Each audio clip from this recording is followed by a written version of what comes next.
Pemirsa, diduga hendak menyerang sejumlah pemuda dengan busur panah. 2 orang mahasiswa diringkus polisi di Goa, Sulawesi Selatan. Proses penangkapan pelaku berlangsung dramatis.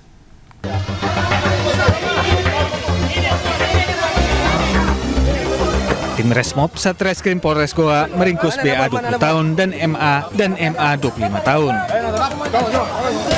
2 bersaudara ini sebelumnya dilaporkan saat akan menyerang sejumlah pemuda di Jalan Swadaya, Kabupaten Goa, Sulawesi Selatan.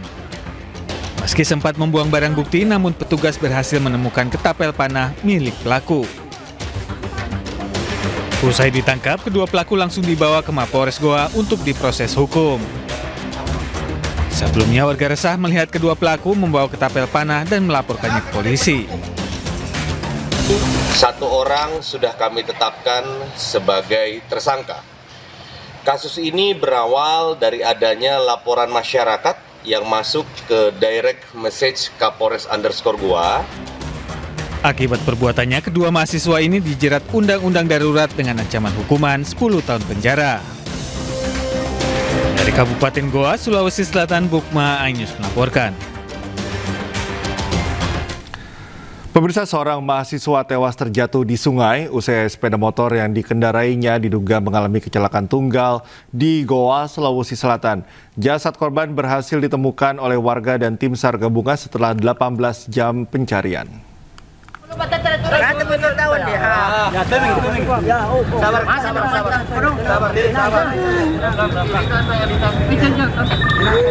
Tim SAR gabungan dibantu warga berhasil menemukan dan mengevakuasi jasad Ihsan, pria berusia 21 tahun.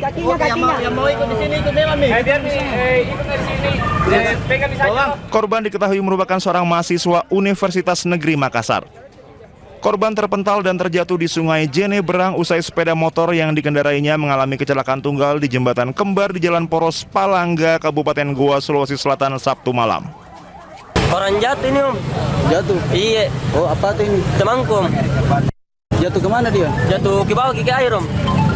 Kenapa bisa itu? Dari arah Ketal Salapa itu, Om. Sama aja tadi, cuman pulang duluan ke dia, Om. Duluan? Iya. Berarti kita temukan ini orangnya sudah jatuh? Iya, sudah jatuh di bawah, Om. Untuk informasi terakhir yang kami dapat bahwa korban itu dia pulang menuju ke rumah dan kebetulan temannya melihat bahwa dia posisi melipir ke kanan dan langsung jatuh ke bawah. 18 jam dilakukan pencarian, jasad korban ditemukan sekitar 20 meter dari lokasi jatuh. Usai dievakuasi, jasad korban langsung diserahkan kepada keluarga dan dibawa ke rumah duka di Dusun Cambaya, Desa Panciro, Kecamatan Bajeng, Kabupaten Goa. Tim SAR melakukan pencarian setelah menerima laporan warga. Dari Kabupaten Goa, Sulawesi Selatan, Bukma Ainus melaporkan. 3 mahasiswa di Kota Padang, Sumatera Barat dibekuk saat berfoya-foya di sebuah tempat hiburan malam. Ketiganya terekam CCTV mencuri sebuah minibus dan sejumlah perhiasan di sebuah perumahan.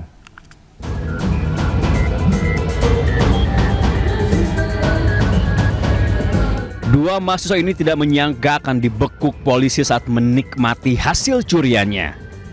Salah satu pelaku bahkan terlihat bingung dan sama sekali tidak mengira akan tertangkap di saat berfoya-foya. Keduanya langsung digiring keluar untuk pengembangan. Hasilnya satu pelaku kembali ditangkap saat tertidur di rumahnya. Mereka ditangkap setelah terekam CCTV mencuri mobil minibus dan juga menggasak sejumlah perhiasan di Korong Gadang, Kuranji, Kota Padang. Dari hasil pemeriksaan, pelaku mengaku telah menjual mobil curian seharga 36 juta rupiah dan seluruh uangnya digunakan untuk berfoya-foya. Jadi setelah kita amankan, kita lakukan interogasi awal dan menjurus ke teman yang bersangkutan. Selanjutnya kita kejar dan kita amankan yang bersangkutan di daerah Daduk Tinggitan. Untuk mempertanggungjawabkan perbuatannya, ketiga mahasiswa dijerat dengan pasal pencurian. Dari Padang, Sumatera Barat, Budi Sunandar, iNews melaporkan.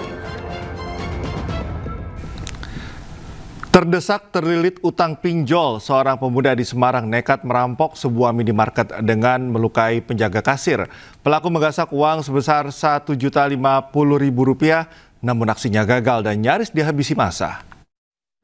tadi maling di Indomaret Jalan Udapayung.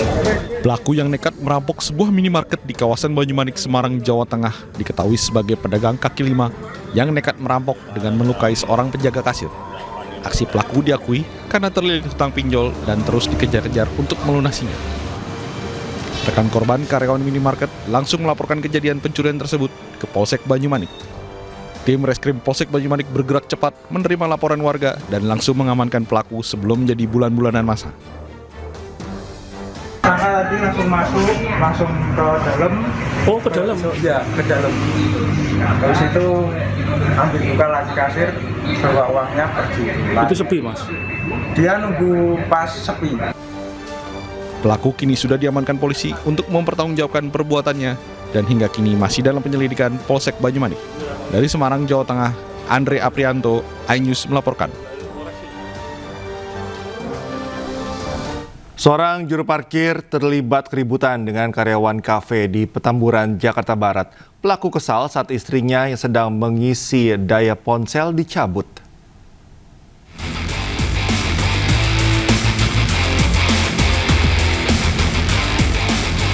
Dalam CCTV, aksi keributan terjadi di area parkir antara seorang juru parkir dengan seorang karyawan kafe di Jalan Tanjung Duren Raya, Grogol, Petamburan, Jakarta Barat. Korban dilarikan ke rumah sakit usai mengalami luka tusukan senjata tajam di bagian tangan kiri. Peristiwa ini terjadi saat istri pelaku tengah mengisi daya ponsel, namun dicabut korban hingga mengakibatkan cekcok. Melihat sang istri tengah cekcok dengan korban, pelaku langsung menghampiri korban hingga terjadi aksi penganiayaan. Pelaku sempat melarikan diri dengan berpindah-pindah tempat untuk menghindari kejaran polisi. Pelaku ditangkap di salah satu rumah kawasan Kebonjeruk, Jakarta Barat. Pelaku merupakan residivis yang mendekam di balik jeruji besi pada tahun 2016 silam. Korban sempat mencabut hak cas HP tersebut hingga membuat istrinya marah-marah. Kemudian karena istrinya marah, maka dari itu pelaku langsung menyerang korban. Pelaku langsung melarikan diri, berpindah-pindah sempat ke rumah sepupunya dan omnya. Tersangka terancam hukuman 5 tahun penjara. Dari Jakarta, Miftahul Gani, iNews melaporkan. Seorang pesepeda mencuri sepeda motor saat melihat kunci kontak masih tergantung di Depok, Jawa Barat. Pelaku meninggalkan sepedanya demi lokasi dan membawa kabur sepeda motor.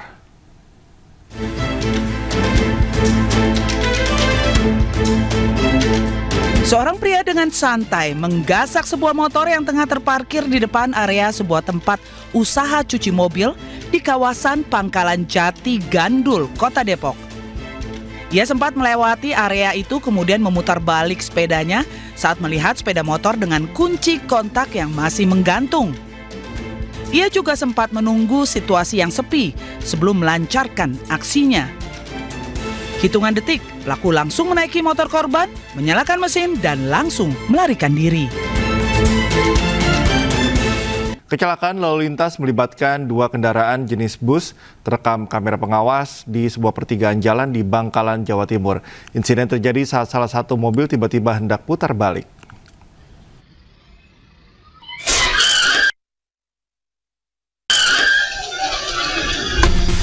Inilah detik-detik rekaman kamera pengawas saat kecelakaan lalu lintas antara 2 kendaraan roda 4 terjadi di pertigaan jalan Nyerondung, Traga, Kabupaten Bangkalan. Terlihat mobil yang ditumpangi satu keluarga hendak berputar balik. Namun di saat bersamaan, minibus Elf datang dari arah yang sama hingga tabrakan pun tak terhindarkan.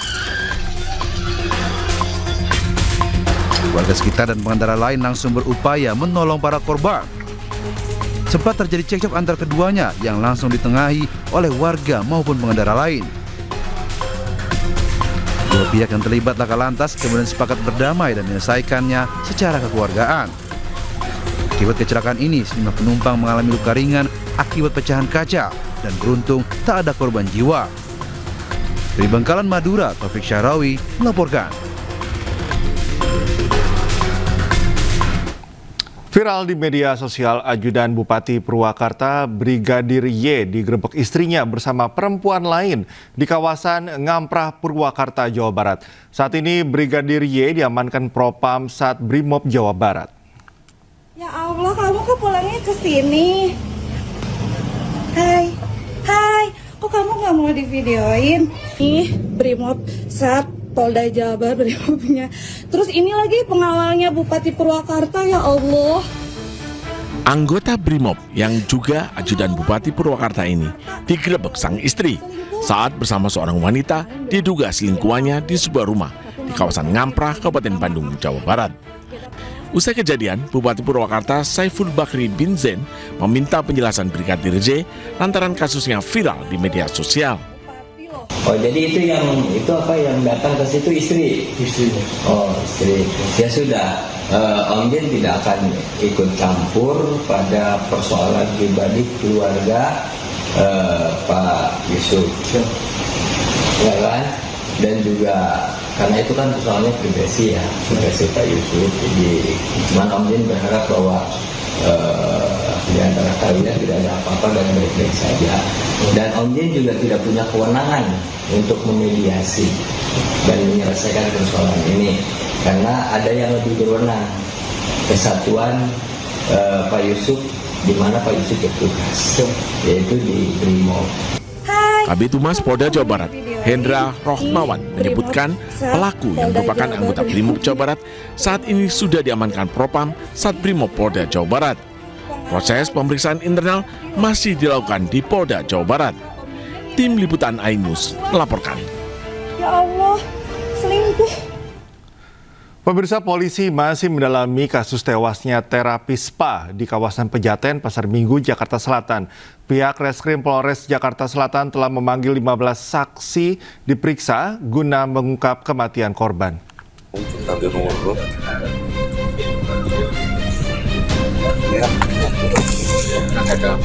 Kasus kematian terapis spa berinisial RTA di Pasar Minggu, Jakarta Selatan masih terus diselidiki polisi. Tidak hanya mengusut penyebab kematian korban yang berusia 14 tahun juga mendorong pihak kepolisian menyelidiki dugaan tindak pidana perdagangan orang atau TPPO dan eksploitasi terhadap anak. Guna menyelidiki penyebab kematian korban, polisi masih menunggu hasil otopsi pasca gelar perkara kasus kematian terapis spa Delta di kawasan Pejaten, Jakarta Selatan. Selain hasil otopsi, polisi juga telah memanggil saksi sebanyak 15 orang, khususnya beberapa saksi yang tinggal bersama korban di dalam gedung Delta Spa. Pihak manajemen spa tempat korban bekerja juga telah dipanggil tim penyidik untuk melakukan pemeriksaan. Pihak manajemen dari karyawan yang ada kan sudah 15 saksi yang kita periksa. Kita sedang memanggil lagi dari orang-orang atau lingkungan-lingkungan yang terkait dengan si korban ini. Jadi yang sementara ini keterangan yang sudah kita ambil adalah dari saksi berjumlah 15 orang. Dari teman sesama terapisnya, dari manajemen perusahaan itu sendiri, ataupun dari orang-orang seperti security dan sebagainya. Sebelum memutuskan langkah hukum lanjutan, Polres Metro Jakarta Selatan masih menunggu hasil otopsi dari Rumah Sakit Polri untuk mengetahui penyebab kematian korban. Dari Jakarta, dan Helmi Sajangbati, iNews melaporkan. Gubernur Jakarta Pramono Anung akan turun tangan selidiki dugaan eksploitasi anak di bawah umur dalam kematian terapis Delta Spa Pejaten, Jakarta Selatan. Sementara polisi menyebut korban tewas setelah terjatuh di rumah pijat kebugaran Delta Spa.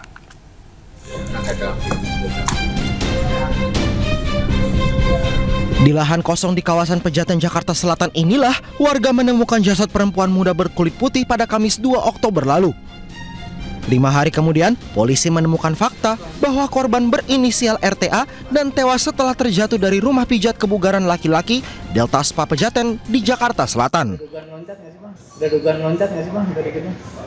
Dugaan sementara seperti itu, cuman kita masih meriksa para saksi yang ada di TKP, baik saksi-saksi yang menemukan korban pertama kali di TKP, sampai dengan saksi yang ada di sekitaran korban. Sebelum dilaporkan meninggal, korban sempat ingin pulang ke rumahnya di Indramayu, Jawa Barat. Namun niat korban terhalang oleh peraturan denda dari Delta Spa berupa uang jaminan sebesar 50 juta rupiah. Nah, nggak sesuai sama perjanjian di Bali. Di Bali katanya kan gaji 5 juta, pokoknya nyampe Jakarta malah 1 juta. Tuh. Terus kan adik saya kan istilahnya kan udah nggak betah lah intinya di sini tuh, mau pulang dulu tadinya. Cuma dari pihak Deltanya mungkin ngancam kalau belum 1 tahun membayar dendanya 50 juta. Gubernur Jakarta Pramono Anung menyebut akan turun tangan jika terbukti terjadi praktik eksploitasi terhadap anak di bawah umur. Jadi undang-undang sebenarnya sudah mengatur itu. Dan undang-undang itu kan sudah jelas, tapi memang di lapangan harus diakui dalam kondisi masyarakat yang seperti ini, kondisi ekonomi yang juga membuat seseorang harus bekerja, dan itu adalah salah satu ekses. Dan kami tentunya sekali lagi meminta tetap apapun bagi anak-anak yang belum genap usia untuk bisa bekerja seperti itu, tidak melakukan itu. Tetapi kalau kemudian pemerintah Jakarta tahu, pasti kami akan turun tangan dan melakukan edukasi terhadap hal itu. Saat ini polisi masih mendalami penyebab korban jatuh. Apakah korban mengalami kecelakaan hingga jatuh atau sengaja melompat dari atap, termasuk kemungkinan adanya keterlibatan pihak lain. Tim Liputan iNews melaporkan. Diduga mengalami pendarahan hebat usai melahirkan, seorang wanita ditemukan tewas bersimbah darah di dalam kamar mandi umum musola di kawasan Terminal Kalideres, Jakarta.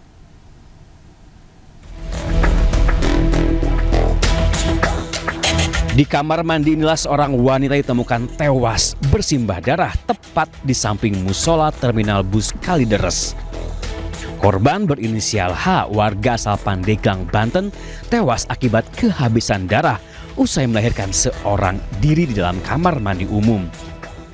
Ironisnya, sang bayi lelaki yang baru dilahirkan juga ikut tewas dan jasadnya dimasukkan ke dalam ember keranjang sampah.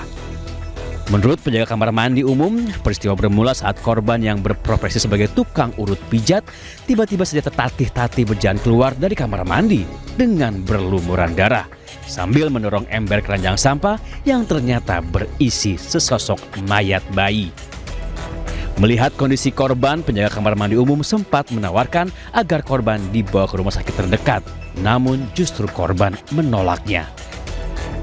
Keluar dari WC ini lukanya, bunyi darah. Yang didorong itu apaan? Tong sampah itu tadi. Isinya? Ya nggak lihat kita kalau saya, tapi setelah di situ katanya ada bayi. Bayi. Iya. Jenazah korban dan bayinya telah dibawa ke Rumah Sakit Polri Kramat Jati, Jakarta untuk keperluan otopsi. Sementara kasus tewasnya ibu dan bayinya ditangani pihak kepolisian Polsek Kalideres, Jakarta Barat. Di Jakarta, Miftahul Ghani, iNews melaporkan. Pemirsa, polisi menggelar olah TKP pembunuhan karyawati minimarket yang dilakukan atasannya di rumah pelaku di Purwakarta, Jawa Barat. Sadis korban juga diperkosa oleh pelaku. Dipimpin Kasat Reskrim dan disaksikan ayah pelaku, sejumlah petugas Inafis Polres Purwakarta melakukan olah TKP di rumah pelaku Herianto di Desa Wanawali, Kecamatan Cibatu, Purwakarta, Jawa Barat. Dalam olah TKP, petugas menemukan sisa pembakaran barang-barang milik korban yang dibakar pelaku di halaman depan rumahnya. Petugas juga memeriksa lokasi tempat korban dibunuh dan diruda paksa oleh pelaku, yakni di ruang tamu rumah pelaku. Sementara polisi masih melakukan penyelidikan terkait peran dua teman pelaku yang diduga turut membantu membuang jasad korban di Jembatan Merah Sungai Citarum. Hasil olah TKP menemukan 6 barang bukti, di mana barang bukti tersebut merupakan barang bukti yang digunakan oleh terduga pelaku untuk melakukan perbuatannya, dan menemukan beberapa barang bukti milik korban, baik itu yang sudah dibakar untuk dihilangkan jejak oleh terduga pelaku, maupun barang bukti yang merupakan masih milik pelaku. Diketahui Dini Oktaviani 21 tahun dibunuh Herianto 26 tahun di rumah pelaku pada Minggu 5 Oktober lalu. Korban ditemukan tewas mengambang di Sungai Citarum, Kecamatan Kelari, Karawang pada Selasa 7 Oktober. Pelaku merupakan teman kerja korban dan juga kepala toko minimarket di rest area kilometer 72 Tol Cipularang sekitar desa Cigelam, Purwakarta, Jawa Barat. Bulan madu berujung maut, Pasutri pengantin baru mengalami keracunan di kamar mandi sebuah penginapan. Sang istri ditemukan tewas sementara sang suami dalam keadaan kritis.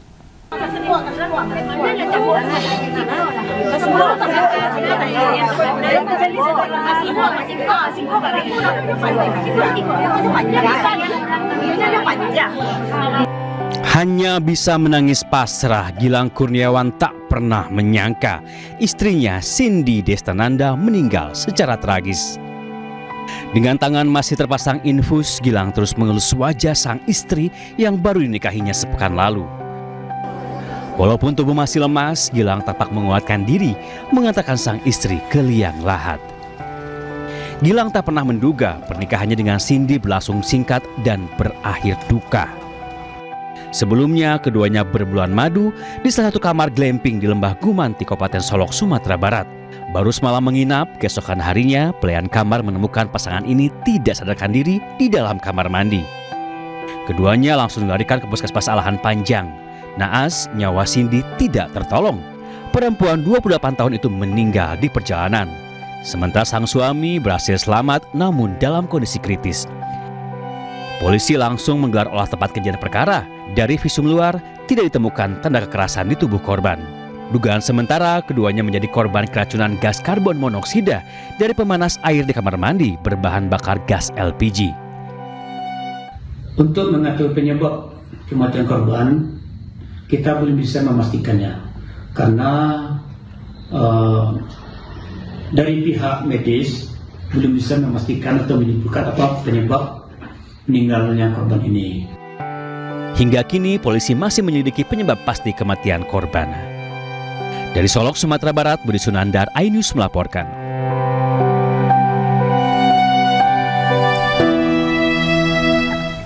Pemirsa, korban Cindy Destananda ditemukan tak bernyawa. Sementara sang suami Gilang Kurniawan dalam kondisi kritis pada 8 Oktober 2025, 3 hari setelah keduanya menggelar resepsi pernikahan. Dan berikut kita simak kronologi lengkapnya.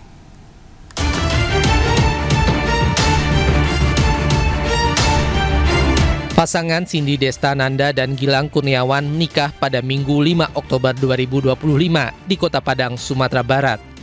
Usai resepsi, Pasutri berusia 28 tahun ini pergi berbulan madu. Mereka tiba di penginapan bernuansa glamping di kawasan wisata Lakeside Alahan Panjang, Kabupaten Solok pada Selasa 7 Oktober 2025 pukul 13:25 waktu Indonesia Barat. 5 jam kemudian pada pukul 18:30 Cindy sempat memesan makanan ke resepsionis, sejumlah makanan dan air mineral. Keesokan harinya pada Rabu 8 Oktober pukul 7:15 seorang karyawan glamping datang mengantarkan sarapan. Saat pintu diketuk, terdengar suara pria dari dalam kamar yang menyebut sedang mandi. Karyawan pun meninggalkan makanan di depan kamar. Namun pada pukul 7:30 karyawan kembali untuk memastikan pesanan diterima. Usai mengetuk berulang kali tanpa jawaban, pihak penginapan memutuskan mendobrak pintu. Begitu pintu dibuka, Cindy ditemukan tergeletak tak bernyawa di belakang pintu kamar mandi, sementara Gilang terkapar lemah di lantai dalam kondisi kritis. Cindy dinyatakan meninggal dunia pada pukul 8:35. Sementara Gilang dirujuk ke RSUD Arosuka untuk dirawat intensif.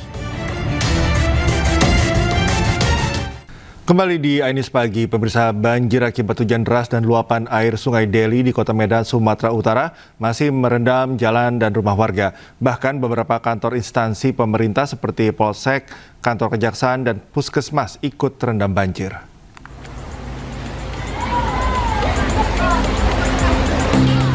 Sejumlah lokasi di Kota Medan masih tergenang banjir akibat hujan deras dan luapan air Sungai Deli yang terjadi pada Minggu pagi. Di kawasan simpang kantor Kelurahan Martubung, Kecamatan Medan Labuhan, banjir mengakibatkan kendaraan mogok di tengah genangan air. Sejumlah kantor instansi seperti Polsek Medan Labuhan, kantor Kejaksaan Negeri Deli Serdang di Labuhan Deli, hingga puskesmas ikut terendam banjir. Banjir diperparah akibat kurangnya kesadaran masyarakat menjaga lingkungan dan membuang sampah ke sungai. Cemas lah, mungkin saya udah berapa tahun tinggal di sini, cemas. Mungkin ada bantuan gitu, benteng itu diperbaikin atau dari mana itu? Saya juga nggak tahu. BWS ya. Oh, BWS. Balai Wilayah Sungai. Wilayah Sungai. Iya. Mungkin aspirasi kami tolonglah disampaikan. Pada masyarakat ya mohon bersabar, mudah-mudahan musibahnya segera berlalu, bisa kita lewati bersama, ya, dan masyarakat tetap sehat-sehat semuanya. Hingga Minggu petang tercatat sekitar 350 warga mengungsi akibat banjir di Kota Medan. Warga berharap pemerintah memperbaiki titik tanggul yang telah rusak agar banjir tidak terjadi kembali. Dari Medan, Sumatera Utara, Yuda Bahar, iNews melaporkan.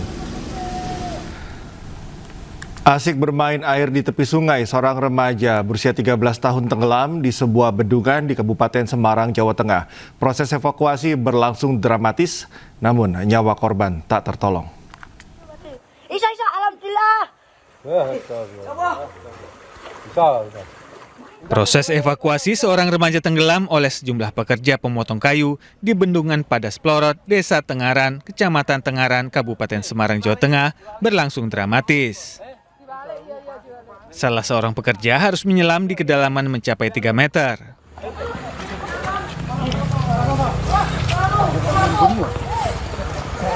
Korban berhasil dievakuasi dan diberikan pertolongan pertama, namun sayang nyawa korban tidak tertolong. Kejadian bermula saat korban bersama 3 temannya berenang di pinggir sungai. Korban yang tak mahir berenang tak menyadari jika arus air telah membawanya ke sebuah bendungan yang cukup dalam. Dia bersama tempat rekannya asik berenang, tidak tahu makin lama mendekati di gerbang bendungan, sehingga salah satu temannya yang bernama tersebut di atas tenggelam. Kemudian rekan-rekan lainnya tidak berani menolong, akhirnya lari ke tempat kegergajian dekat TKP untuk minta tolong. Jasad korban sempat dibawa ke RSUD Salatiga. Usai diidentifikasi, jasad korban selanjutnya dibawa pulang pihak keluarga untuk dimakamkan. Dari Kabupaten Semarang, Jawa Tengah, Lurisa Lulu, iNews melaporkan. Proses identifikasi robohnya bangunan Pondok Pesantren Al-Khozini di Budoran Sidoarjo masih terus dilakukan. Pada hari Minggu, tim DVI Polda Jawa Timur kembali mengenali jenazah santri Pondok Pesantren Al-Khozini. Tim DVI Polda Jawa Timur dibentuk dengan melibatkan berbagai pihak dan tenaga ahli yang bekerja tanpa henti. Hal ini untuk memastikan seluruh jenazah korban dapat teridentifikasi dengan tepat. Sementara itu, Kabid Dokes Polda Jatim Kombes Pol Muhammad Husnan Marzuki menyampaikan pada hari Minggu 2 kantung jenazah berhasil diidentifikasi. Dengan bertambahnya hasil identifikasi ini, maka tim gabungan telah berhasil mengidentifikasi 53 jenazah dari 67 kantong jenazah yang diterima.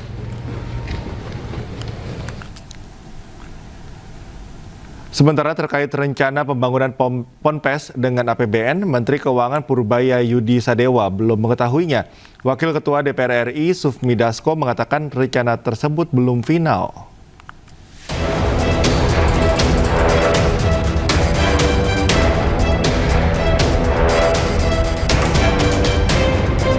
Pemerintah berencana membangun kembali Pondok Pesantren Al-Khozini yang ambruk di Sidoarjo, Jawa Timur. Dalam insiden ini, ratusan orang menjadi korban, 67 diantaranya tewas. Menteri Pekerjaan Umum Dodi Hanggodo mengatakan akan menggunakan APBN untuk membangun Ponpes Al-Khozini. Dodi juga menyebut tidak menutup kemungkinan ada bantuan dari swasta. Kalau soal anggaran, insya Allah cukup lah. Insya Allah cuma dari APBN, tapi tidak menutup kemungkinan nanti kalau juga ada bantuan dari swasta kita pasti bantu. Cuma sementara waktu dari APBN. Wakil Ketua DPR RI Sufmi Dasko Ahmad menyebut rencana pembangunan Ponpes dengan APBN belum final. Namun demikian, Dasko mendorong pemerintah memperhatikan semua bangunan pesantren yang sudah lama. Nah, mungkin masih belum pada satu kesimpulan, tapi pada intinya DPR RI akan mendorong juga pemerintah untuk memperhatikan bangunan-bangunan pesantren yang sudah lama dan tua untuk supaya dapat dibantu untuk mengantisipasi supaya tidak terjadi lagi hal-hal seperti yang kemarin terjadi. Sementara itu, Menteri Keuangan Purbaya Yudisadewa mengaku belum mengetahui rencana pembangunan Ponpes dari APBN. Purbaya hanya mengetahui dari media. Pondok pesantren juga saya belum terima. Saya baru baca di media aja, kadang-kadang dibiayai pemerintah, tapi saya belum tahu siapa yang propose, seperti apa proposalnya saya belum tahu. Kita akan tunggu seperti apa proposalnya. Gedung Ponpes Al-Hosini ambruk pada Senin 29 September 2025. Polisi periksa sejumlah saksi dan bukti dari lokasi kejadian. Polisi juga telah naikkan kasus ini ke penyidikan, namun belum ada yang ditetapkan sebagai tersangka. Tim Liputan iNews melaporkan. Usai rapat terbatas sejumlah menteri di kediaman Presiden Prabowo di Kertanegara, Mensesnek Prasetyo Hadi menyebut pemerintah sedang mengkaji ulang pembangunan Ponpes menggunakan APBN. Presiden Prabowo telah memerintahkan Kementerian PU untuk melakukan cek lapangan untuk memastikan bangunan Ponpes betul-betul terjamin keamanannya. Kemarin. Ya, pasca kejadian kemarin kan kemudian muncul beberapa pemikiran ya. Salah satunya adalah tadi mungkinkah pembangunan pondok pesantren itu bersumber dari pembiayaan dari APBN, tapi memang semua sedang kita pelajari ya, karena kan itu berkaitan dengan masalah jumlah, kemudian juga berkaitan dengan masalah perkembangan, apakah kemudian pondok pesantren yang sekarang eksis yang menjadi prioritas, ataukah ke depan misalnya ada pembangunan pondok-pondok yang baru. Nah, itu sedang dicoba dipelajari ya. Yang penting adalah pasca kejadian kemarin Bapak Presiden memerintahkan kepada kita semua untuk sekali lagi melakukan pendataan, menginventarisir, terutama yang berkenaan dengan masalah keselamatan itu harus menjadi prioritas utama gitu. Jadi memang Kementerian PU diminta untuk melakukan cek ke lapangan ke setiap pondok pesantren untuk memastikan bahwa bangunan-bangunan fisik itu betul-betul terjamin keamanannya gitu.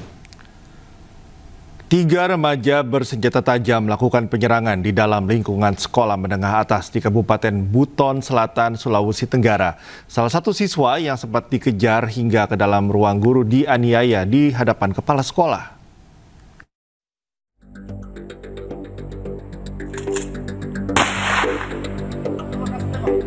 Inilah penangkapan 3 remaja pelaku penyerangan sekolah di sebuah rumah di Kecamatan Batauga, Kabupaten Buton Selatan, Sulawesi Tenggara. Aksi penyerangan bermula saat jam istirahat di salah satu SMA di wilayah Sampolawa.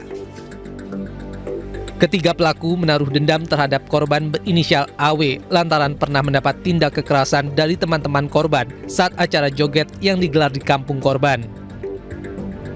Para pelaku membawa senjata tajam dan mengancam sejumlah siswa yang sedang beristirahat di kantin sekolah. Ketiga pelaku akhirnya nekat mengejar korban hingga ke dalam ruang guru. Korban pun sempat dianiaya di hadapan kepala sekolah yang langsung berupaya menyelamatkan korban. Polisi yang menerima laporan langsung mendatangi lokasi kejadian dan mengevakuasi korban ke puskesmas terdekat. Sementara pelaku berhasil ditangkap usai polisi melakukan pengejaran sejauh 35 km. Bahwa ada penyerangan dengan menggunakan sajam. Mendengar informasi tersebut, anggota kami turun ke TKP dan langsung mengamankan korban, dibawa di puskesmas, dan tersangka kami kejar sampai di wilayah hukum Polsek Batauga. Akibat penganiayaan, korban alami luka pada bagian kepala dan trauma. Saat ini para pelaku diamankan di Polsek Sampolawa untuk menjalani pemeriksaan dan kasusnya akan diambil alih Satreskrim Polres Buton. Kasus tewasnya siswa SMP negeri di Grobogan, Jawa Tengah mulai terungkap. Sebelum tewas, korban sempat berkelahi sebanyak 2 kali karena tak terima dirundung teman-temannya.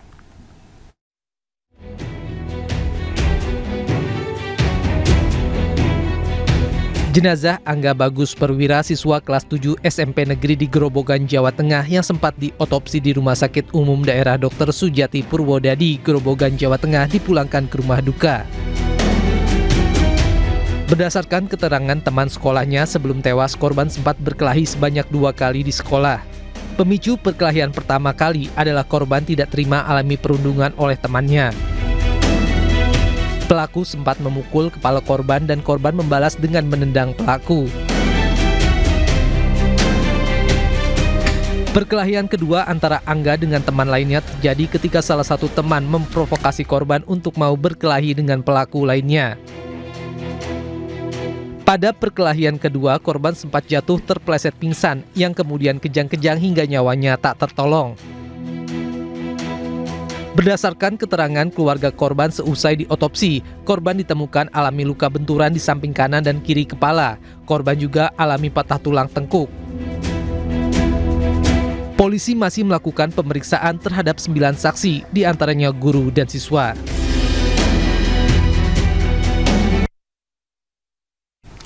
Keinformasi lainnya, pemirsa, Presiden Prabowo Subianto memanggil sejumlah Menteri Kabinet Merah Putih ke Kertanegara, Jakarta Selatan pada Minggu malam. Selain sejumlah Menteri, Wakil Presiden Gibran Rakabuming Raka juga turut hadir dalam pertemuan tersebut.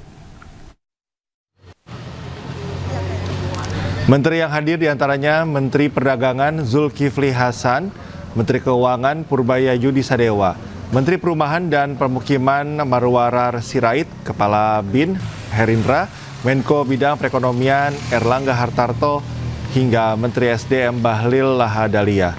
Menteri Sekretaris Negara Prasetyo Hadi menyebut pertemuan membahas sejumlah agenda, diantaranya sistem perbankan dan keuangan, terutama menyangkut masalah devisa hasil ekspor yang belum mencapai target, membahas percepatan pembangunan Papua hingga wacana pengiriman 20.000 pasukan keamanan ke Gaza. Prasetyo juga menyebut bahwa dalam rapat ini Presiden Prabowo tidak membahas pemotongan TKD dan pajak wush. Enggak, malam ini tidak membahas masalah TKD karena kan memang beberapa kali juga sudah disampaikan penjelasan dari Kementerian Keuangan. Kemudian juga beberapa hari yang lalu beberapa kepala daerah juga sudah diterima beraudiensi dengan Menteri Keuangan, ya, saling berkoordinasi untuk diberikan penjelasan mengenai masalah TKD ini. Ini kehadirannya Mas Gibran, apakah ada ngomongin soal percepatan pembangunan Papua juga nggak sih Mas? Yang kemarin juga baru dibentukkan, ada obrolan itu juga nggak? Hanya sedikit. Jadi setelah itu diminta untuk kemarin tim komite eksekutif yang sudah dilantik oleh Bapak Presiden untuk segera melakukan rapat koordinasi, ya, supaya sesegera mungkin dapat melaksanakan pekerjaan untuk membantu badan pengarah percepatan pembangunan otonomi khusus Papua. Mas, terkait dengan WUS ini tadi dibahas juga nggak sih Mas? Kan soal Menko kan juga bilang soal WUS itu kan menolak untuk bayar pakai APBN Mas. Apakah sempat dibahas juga atau Mas? Malam ini tidak sempat. WUS bukan salah satu pembahasan. Sebelumnya, Menteri Keuangan Purbaya Yudi Sadewa berencana memotong transfer ke daerah atau TKD. Wacana tersebut juga sempat diprotes sejumlah kepala daerah.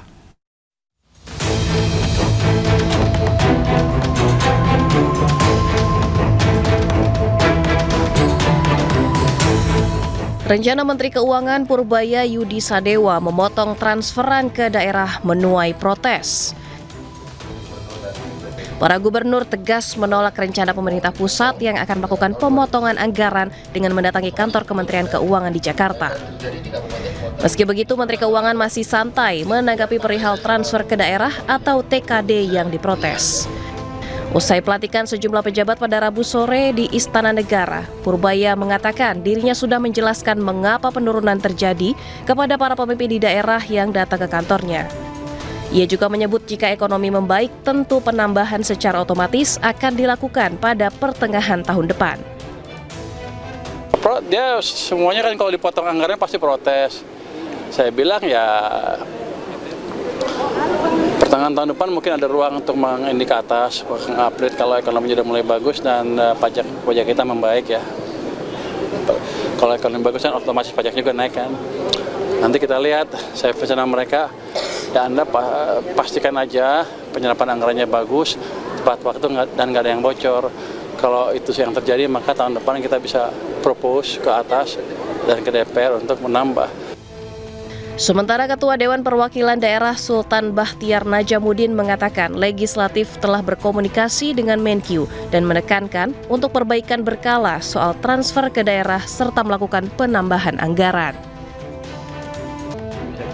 Sebelumnya di depan belasan gubernur yang mendatangi kantornya, Menteri Keuangan Purbaya Yudisadewa telah mengatakan alasan pemotongan disebabkan APBN 2026 lebih rendah 29% dari sebelumnya di angka 919 triliun menjadi 650 triliun rupiah. Dari Jakarta, Camar Haenda Novandwi, iNews melaporkan. Kreativitas dan inovasi menjadi kunci utama dalam memberikan daya tarik dan pengalaman bagi konsumen. Selain itu, inovasi juga berdampak pada peningkatan kualitas produk.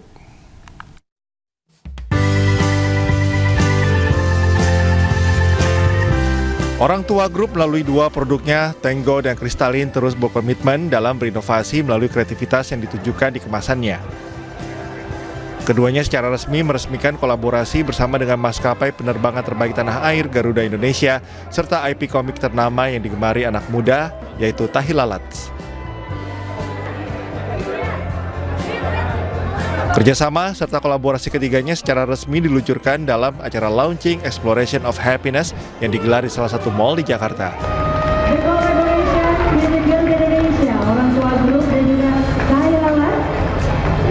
Kolaborasi Sky Explorer ini merefleksikan Orang Tua Group dalam menyajikan produk berkualitas dan inspiratif. Tak hanya itu, kolaborasi ini juga menggabungkan ide kreativitas melalui packaging spesial terbarunya yang menghubungkan rasa kebahagiaan, keceriaan, dan semangat eksplorasi yang membawa energi positif bagi konsumen Indonesia. Kita sebagai orang Indonesia harus bangga dengan produk-produk asli orang Indonesia. Kalau orang Indonesia sendiri nggak bangga sama produknya kita, siapa yang mau bangga dengan produk kita? Produk Indonesia tidak kalah sama produk musuh.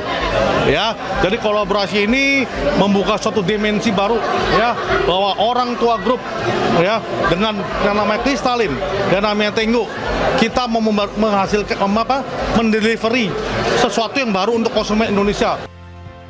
Masyarakat juga dapat mengunjungi booth Exploration of Happiness di Lipo Mall Nusantara untuk menikmati berbagai aktivitas eksplorasi serta membawa pulang produk special edition dari kolaborasi ini. Dari Jakarta, Muharlin, iNews melaporkan. Wonderful Indonesia Golf Tournament 2025 telah sukses diselenggarakan atas kerjasama Ikatan Alumni ITB Angkatan 80 dengan Kementerian Pariwisata. Turnamen golf yang ketujuh ini dilaksanakan di Royal Golf Halim, Jakarta.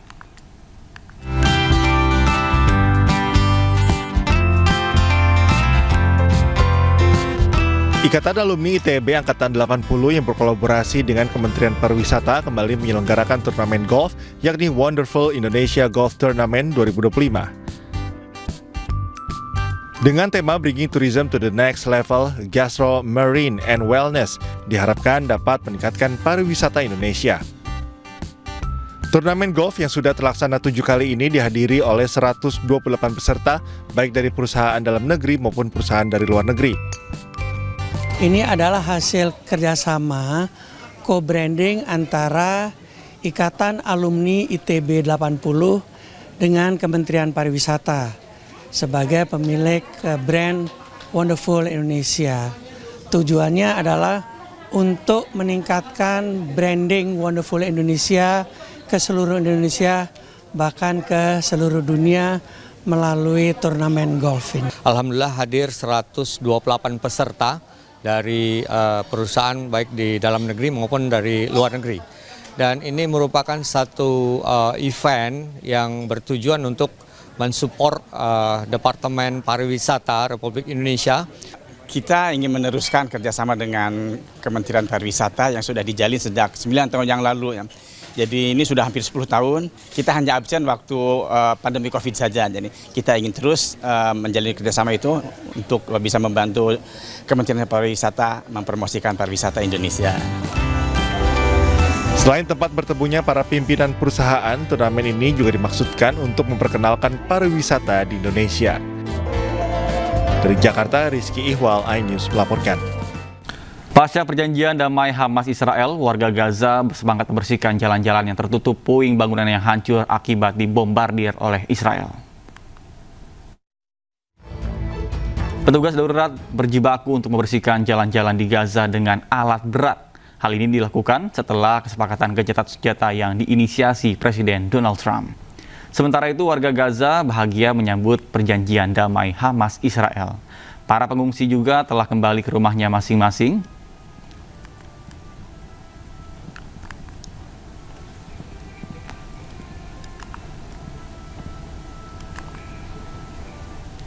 Sementara truk-truk bantuan kemanusiaan mulai masuk ke wilayah Gaza, Palestina usai gencatan senjata. Warga setempat pun menyerbu untuk bantuan yang memasuki wilayah Khan Younis.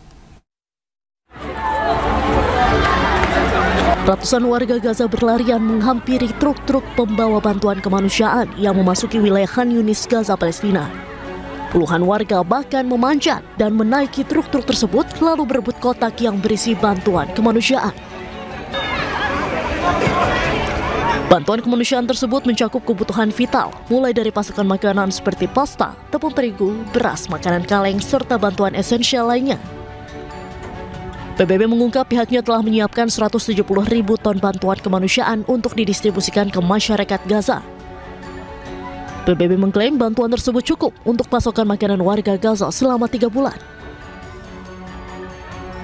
Meski demikian, sebagian besar truk bantuan tersebut kini masih tertahan di perbatasan dan menunggu persetujuan dari otoritas pendudukan Israel untuk memasuki jalur Gaza.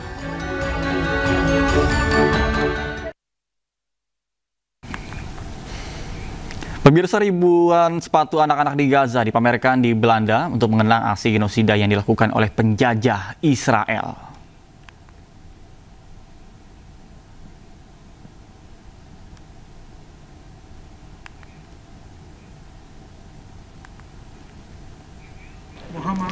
Para pengunjung termenung sedih saat melihat sepatu anak-anak yang dibunuh militer Zionis Israel.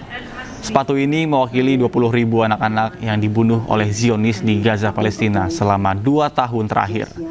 Namun, kejahatan perang Israel telah berlangsung selama 77 tahun.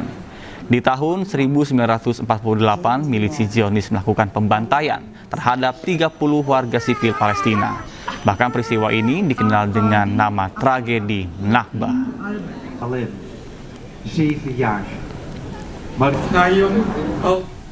Ribuan orang menggelar unjuk rasa bela Palestina di Jerman, Italia, dan Australia. Mereka mengecam aksi genosida Israel dan perjanjian damai yang diinisiasi oleh Amerika Serikat.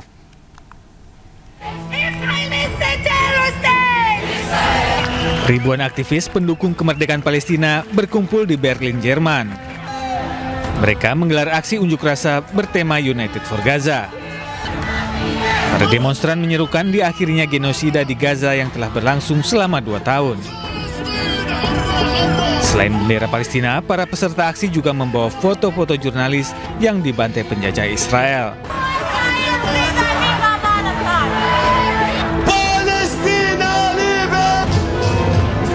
Ribuan demonstran pro-Palestina turun ke jalan-jalan di Milan, Italia. Aksi unjuk rasa ini diselenggarakan oleh Asosiasi Palestina Italia. Para aktivis membawa bendera Palestina, spanduk, dan plakat yang berisikan dukungan untuk warga Gaza.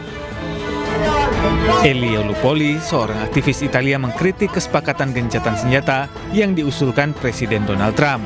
Hal ini karena perjanjian damai tersebut tidak menghentikan aksi genosida di Gaza.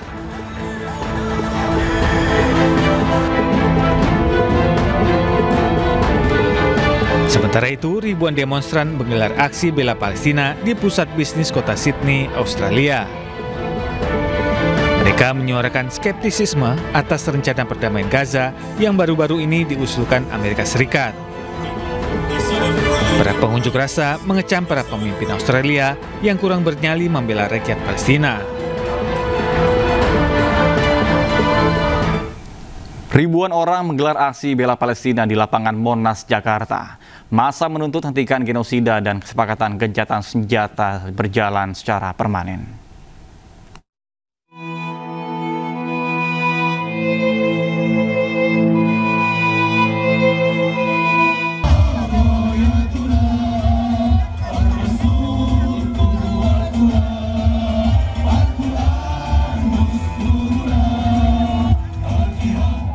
Ribuan orang menggelar aksi damai bela Palestina di lapangan Monas, Jakarta. Ribuan orang yang berasal dari berbagai daerah Jabodetabek mulai memadati kawasan Monas sejak Minggu pagi.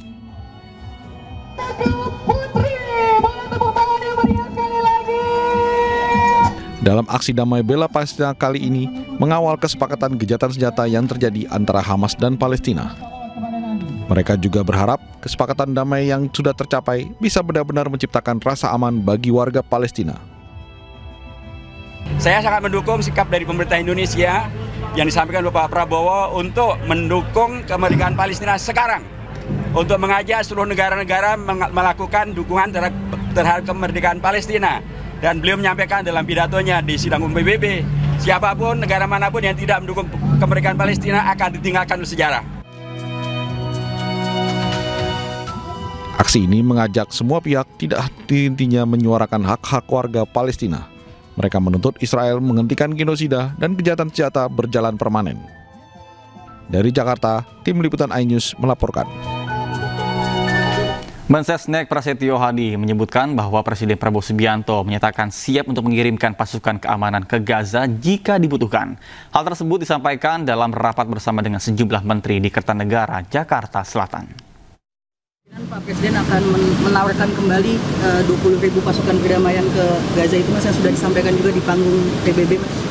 Menurut kami kalau memang kemudian terjadi kesepakatan yang konstruktif, ya, tidak menutup kemungkinan arahnya akan ke sana.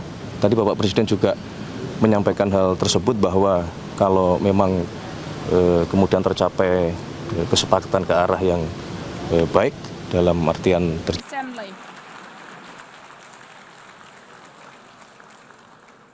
Sejumlah kawasan luluh lantah pasca 2 gempa bumi mengguncang Filipina Selatan. Total terdapat 79 korban tewas akibat bencana tersebut.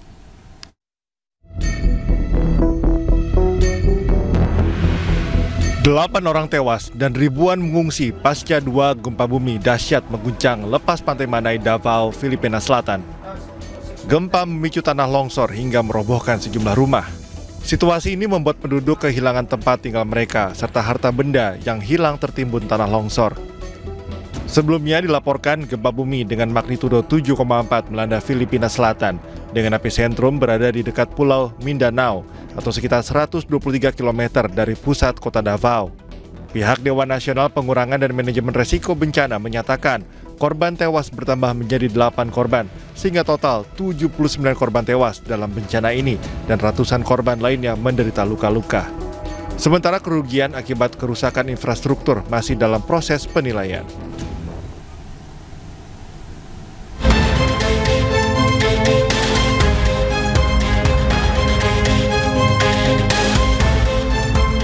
Batu raksasa menghalangi jalan, sementara rumah, apartemen, dan balai kota Manay rusak parah pasca gempa berskala 7,4 magnitudo yang terjadi pada Jumat lalu. Lembaga terkait mencatat gempa terjadi karena pergerakan palung Filipina dengan kedalaman 14 mil. Sebelumnya sempat dikeluarkan peringatan tsunami hingga menyebabkan evakuasi di 6 provinsi pesisir dekat Davao Oriental kemudian dibatalkan oleh pemerintah. Namun pihak berwenang sempat menyatakan gempa susulan berkekuatan 6,9 magnitudo memicu ketakutan akan tsunami usai peringatan dicabut. Gempa ini mengakibatkan 79 orang meninggal dan melukai ratusan orang lainnya. Sebelumnya pada Sabtu, gempa bumi berskala 7,4 magnitudo mengguncang Filipina Selatan. Gempa berepicentrum berada di dekat Pulau Mindanao, sekitar 123 km kota Davao.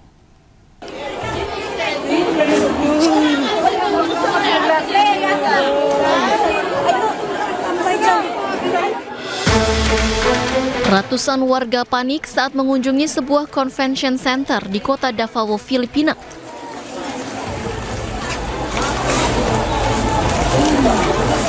Pecahan kaca berserakan sementara warga berduyun-duyun berkumpul di luar halaman.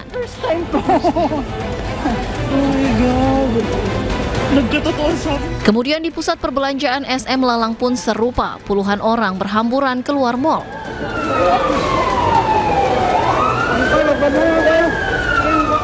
Beberapa di antaranya terkena puing-puing bangunan.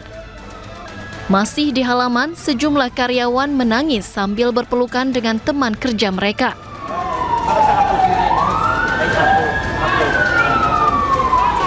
Sementara itu, siswa-siswa di Jose Maria, Kota Davao dievakuasi saat gempa terjadi.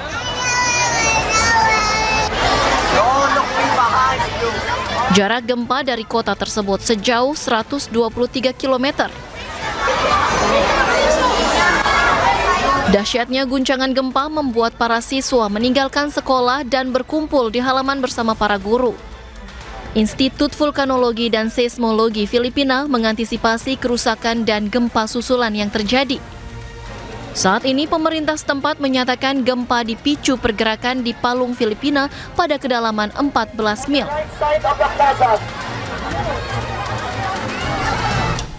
Distribusi bantuan terus dilakukan pasca banjir bandang yang melanda Hanoi, Vietnam. 18 korban dinyatakan meninggal dunia dan hilang akibat kejadian tersebut.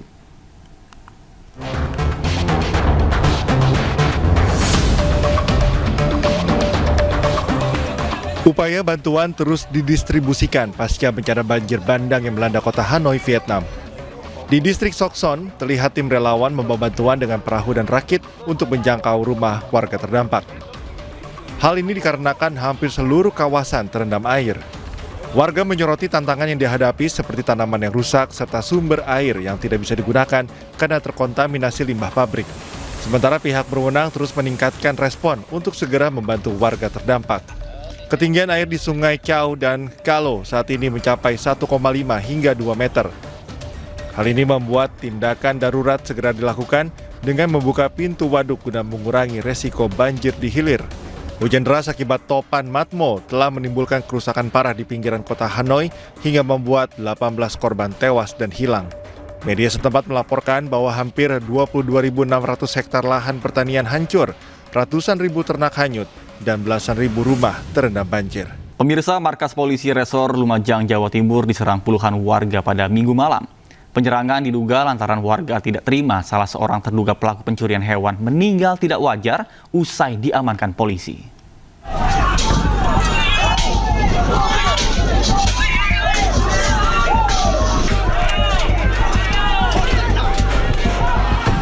Puluhan warga dari desa Ranu Wurung, kecamatan Randu Agung, Lumajang menyerang Mapolres Lumajang pada Minggu malam.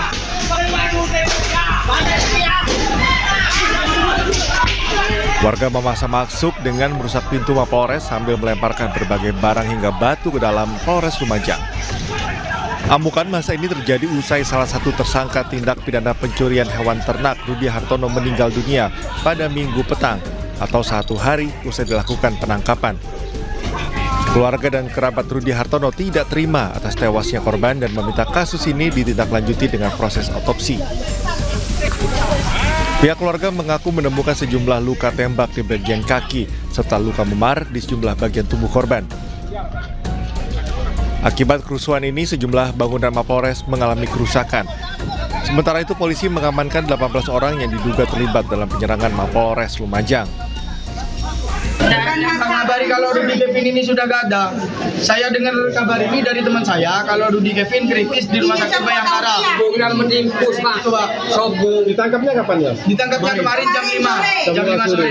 Dan hari ini tadi pagi itu mengeluh mual, dilakukan penanganan oleh penjaga tahanan, terus dia dikasih makan dan rasa mualnya hilang. Tetapi tadi jam 15.00 mengeluh sakit lagi, terus dibawa ke rumah sakit Bayangkara. Kini jenazah Rudi Hartono segera diotopsi di Rumah Sakit Dr. Haryoto Lumajang untuk mengetahui pasti penyebab kematian korban. Dari Lumajang, Jawa Timur, Yaya Nugroho, iNews melaporkan.